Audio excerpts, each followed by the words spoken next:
महाप्रभुଙ୍କ विभिन्न भोग मध्यरे पणा भोग अन्यतम। आषाढ़ शुक्लपक्ष द्वादशी तिथि अधरपणा नीति संपन्न होता है। मध्याह्न धूप शेष हेबा परे और संध्या आरती पूर्व एही नीति अनुष्ठित होता है। से विग्रह मानकर श्री अधर उच्च विशिष्ट लाउ तुम्ब भली स्वतंत्र शैली रे निर्मित माटी हांडी रे पणा सबको रथ उपरे रखा जाइथाय। प्रति रथरे 3 हांडी हिसाब रे मोट 9टी हांडी अधरपणा भोग कर जाइथाय। एही 9 हांडी पणा को पूजा पंडा सेवक माने पंच प्रचार पद्धति रे विग्रही मानकु अर्पण कर जाइथाय।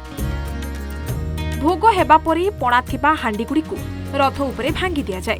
रथ गुडीकर थिबा पार्श्व देवादेवी चंडी चामुंडी तथा असुराणी मानकर उद्धार निमंते पणाहांडी सबको भोग हेबा परे भांगी दिया जिबार विधि रही आसिछि। अधरपणारे मुख्यतः कदली, दुग्ध, मधु, चंदन, कर्पूर और अन्यान्य शुद्ध उपादान मिसाई प्रस्तुत होइथाय। हांडी गुडीकर वर्ण ईषत लाल रंगर होइथाय। श्री जगन्नाथଙ୍କ अधर हांडीर उच्चता 5 फुट होइथाय।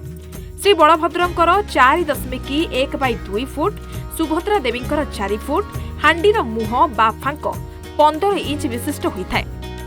महाप्रभुଙ୍କ विभिन्न भोग मध्यरे पणा भोग हेउछि अन्यतम। पणा भोग ठाकुरଙ୍କ दैनन्दिन नीति समेत केतेक विशेष पर्वपर्वाणी रे मध्य होइथाय। एहार अन्य एक नाम हेला प्रपाणक। एही नाम अपभ्रमण रे प्रपाणक बा पणा नाम रे परिचित होइछि। मादळा पांजी तथ्य अनुसार अतीतरे श्रीमंदिर रे पणा भोग करुथिबा सेवकଙ୍କୁ पणा सुआर सेवक कुहा जाउथिला। ब्यूरो रिपोर्ट सूचना टीवी 24x7।